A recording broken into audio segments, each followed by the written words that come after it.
Hello, adventurers! My name is Chance. Welcome to my guide, and thank you so much for taking a look at the 16th episode of our background series. Today, we're going to be going over a rather unique background in terms of mechanics and feature, sure, but also in terms of the book it's found.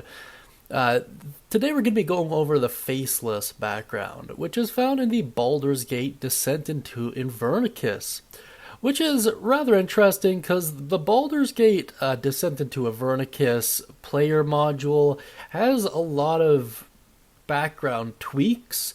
We don't really cover them at all in this series because mechanically they're identical. They just provide alternative ways that this could potentially mix into the Baldur's Gate universe, which is pretty cool, but this is really the only feat they have that's unique to them entirely. So this is the only one that's going to be labeled found in Baldur's Gate Descent into Invernicus.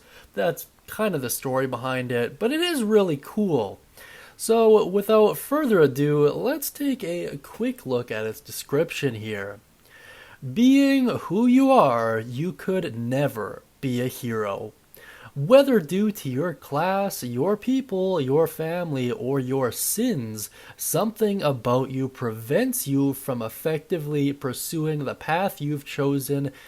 Even so, that doesn't stop you. You've left your old face behind, taking on a new persona, becoming something more. It provides you a D10 table for what kind of a person or faceless persona you may have, and there might be some rather interesting reasons for it. Possession, for example, could be an easy one. Outside of that, maybe a strong sense of justice, seemingly nature versus nurture. You have this strong sense of innate justice, despite being brought up in a environment that wouldn't tend towards that kind of disposition. It's really interesting. I really do like it. Almost lends itself to the false personalities of the charlatan, or false identities rather, but a little bit of a different twist on it. This one doesn't seem nearly as compulsory. Now let's take a quick look at its mechanics here. Under skill proficiencies, you are proficient in deception and intimidation, which are certainly going to be helpful. Under tool proficiencies, you gain a disguise kit and one type of musical instrument, very reminiscent of the entertainer we just covered. Under languages, you can pick one of your choice outright. And under equipment, disguise kit, a costume, and a pouch containing 10 GP. As I went over with the entertainer, it's always a strong choice to have a costume with a mask on it, something to protect your identity, which might be particularly necessary if your background is literally called Faceless. So, yeah, pretty necessary stuff. Or some form of magic. And I suppose you have the disguise kit as well, but why not go with something a little bit more obvious, right? Now let's take a look at its feature. This one is called Dual Personalities. Most of your fellow adventurers and the world know you as your persona. Those who seek to learn more about you, your weaknesses, your origins, your purpose, find themselves stymied by your disguise. Upon donning a disguise and behaving as your persona, you are unidentifiable as your true self. By removing your disguise and revealing your true face, you are no longer identifiable as your persona.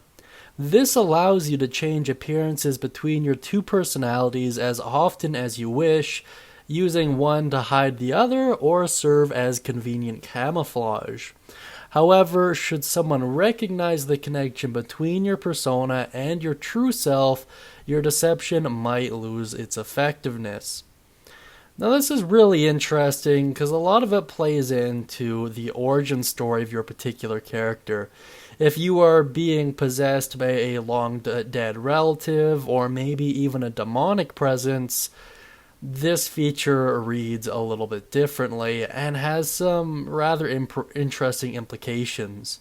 For example, if this personality is so foolproof and so believable, and if it is the byproduct of a demonic presence, are the personalities going to be 100% aware of each other, or just partially aware of each other? Maybe one comes out while the other one is sleeping, unknowing to the primary personality.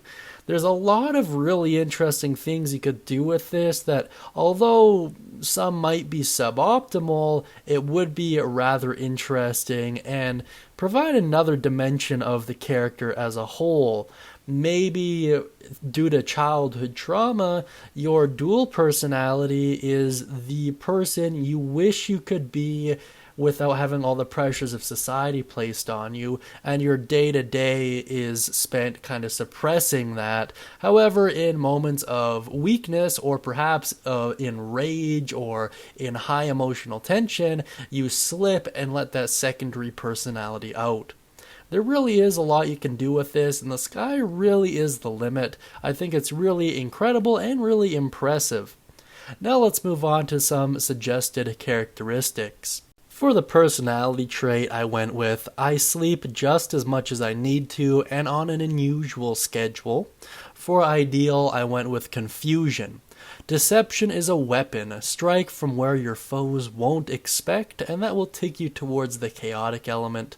And bond, I've seen too many in need. I must not fail them as everyone else has. And flaw, I overexert myself, sometimes needing to recuperate for a day or more. There's a lot you could do with this, especially if you factor in the dual personalities. That would explain the unusual sleep schedule. Maybe the character is genuinely not aware of it, and maybe you have the party pointed out. Maybe they act differently from a certain hour onward. Very cool stuff. Maybe the main character is just completely oblivious that their dual personality even exists in the first place. I think that would be very cool, and you could have the DM kind of take the reins as needed from time to time, guiding the party in certain directions. Or maybe it's far more subtle than that. Maybe while the character's sleeping, the dual personality writes in a journal, and you get to read the journal when you wake up in the morning. Something to that effect might be interesting. However, no matter what you go with for your backstory, I would probably recommend putting some form of trauma in there to justify your feature and maybe the power of which it has over you. In any case, let's get on to my personal thoughts. I like the Faceless a lot. Mechanically, it's not the strongest background we've covered, although it's certainly not the weakest either. Its dual personality features has some limitations and maybe even some drawbacks to it outright. Seeing as how you're more or less capped at just the one, whereas the charlatan and the false identity feature presumably can let you have multiple of varying believability, and you're not kind of crazy at the same time, you know? I mean, you might roleplay it as if you are, but mechanically you're not really tied to that. In any case, overall, I think it's quite strong. There's a lot of opportunity for character development, a lot of opportunity for internal struggle, and a huge amount of opportunity for inter-party friction as a direct consequence of your mental or emotional handicap, or even strength, depending on how you look at it. Regardless, you can treat this as getting two characters for the price of one, at least in terms of roleplay potential, of course. In any case, let me know what you think of the Faceless down beneath in the comments section. Be sure to mention any thoughts, questions, comments, concerns, ideas of your own, as well as if you have any experience with this particular background, be sure to let me know down beneath as well.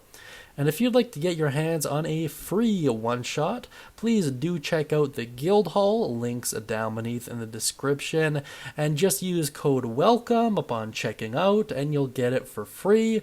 They're all really great value. We will be adding more soon, however my current priority is getting done as many videos as possible. We're averaging about 1 an hour or so. I'll see how many I can get done in a day. But yeah, we're just really flying through these backgrounds. If you haven't checked out the previous ones, by the way, check out the playlist either at the end of this video, should be on screen now, or in that little eye icon up top there, and feel free to watch them and choose your own at your own leisure. In any case, I hope you all have a great day, and as always, happy adventuring, everyone.